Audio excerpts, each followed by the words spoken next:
Lakhimpur to Bahraich योगी ने कर दिया सबको टाइट, मदरसों पर लिया ऐसा एक्शन, बढ़ गई मौलानाओं की भयंकर टेंशन, पाकिस्तान को भी दे डाली योगी ने सबसे बड़ी चोट। उधर शाह का फोन आया, इधर योगी ने बुलडोजर चलवाया, कर दिया मदरसों का ऐसा हाल, मिट्टी में मिल गए मौलानाओं के सारे ख्वाब। अब तक सैकड़ों मदरसे जमीन दोज, जिसे करने में सोचती रही मुलायम से लेकर अखिलेश सरकार, उसे योगी ने एक झटके में कर दिखाया। नेपाल बॉर्डर पर हाहाकार मचाया, उड़ा दी विपक्ष की दिल्ली तक की नींद। जी हां, यह बात सच है, क्योंकि योगी ने एक झटके में विपक्ष की रातों की नींद उड़ा दी है। पहले पाकिस्तानियों को यूपी से खदेड़ा, फिर रोहिंग्या मुसलमानों पर शिकंजा कसा, और अब ऐसा बुलडोजर वाला प्रहार मदरसों पर किया है जिसने मौलानाओं के भी माथे पर चिंता की लकीरें खींच दी हैं। यहां तक कि अब मदरसों को योगी ने हाईटेक करने की बात कही है। साथ ही जो तालीम पढ़ाई जाती थी उसमें भी फेरबदल कर दिया है, जिसने सबको हैरान कर दिया है।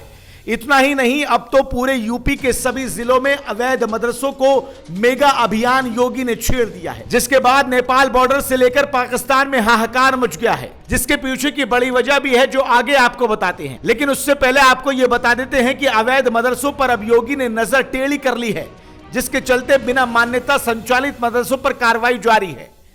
खबरों की माने तो नेपाल सीमा से सटे जनपदों में बुलडोजर भी गरजा है और कई अवैध धार्मिक स्थलों और अतिक्रमण को नष्ट कर दिया गया है।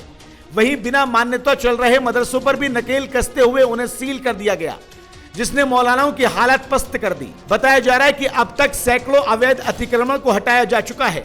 बहराइच की तहसील नानपारा और मिहीपुरवा में 117 अतिक्रमण हटाए जा चुके हैं, जबकि मोतीपुर क्षेत्र में एक मदरसा दारुल उलूम अजीजिया हदीकुतुल नोमान को सील कर दिया गया है। इससे पहले 28 अप्रैल को 4 और मदरसों पर इसी तरह की कार्रवाई हुई थी। ऐसा नहीं कि बहराइच में ही कार्रवाई हुई, बलरामपुर में भी जिला अल्पसंख्यक कल्याण विभाग की जांच में 20 मदरसे मानक विहीन मिले। किसी के पास मान्यता के अभिलेख नहीं थे तो किसी में निर्धारित पाठ्यक्रम तक नहीं चल रहा था, इसलिए इन सभी को बंद कर दिया गया। 2 और अन्य मदरसों को भी नोटिस जारी किया गया है और इन पर अब अभिलेख न मिलने की कार्रवाई की जाएगी। इसके साथ साथ सिद्धार्थनगर में 3 मस्जिदों और 14 मदरसों को अवैध पाया गया, जिस पर प्रशासन का हंटर चला और 28 अप्रैल को नोटिस जारी कर कानूनी कार्रवाई की तैयारी शुरू कर दी। इसी तरह महाराजगंज के नौतनवा, फरेंदा और निचलौल में 29 अवैध अतिक्रमण चिन्हित किए गए। वहीं श्रावस्ती में 33 मदरसों को सील और 1 मस्जिद को हटाया गया। रिपोर्ट की माने तो नेपाल सीमा से सटे 10 किलोमीटर परिक्षेत्र में 19 मस्जिद, मदरसा और ईदगाह पर कार्रवाई होनी है, जहाँ नौतनवा में 11, फरेंदा तहसील में 3, वहीं निचलौल में 5 स्थल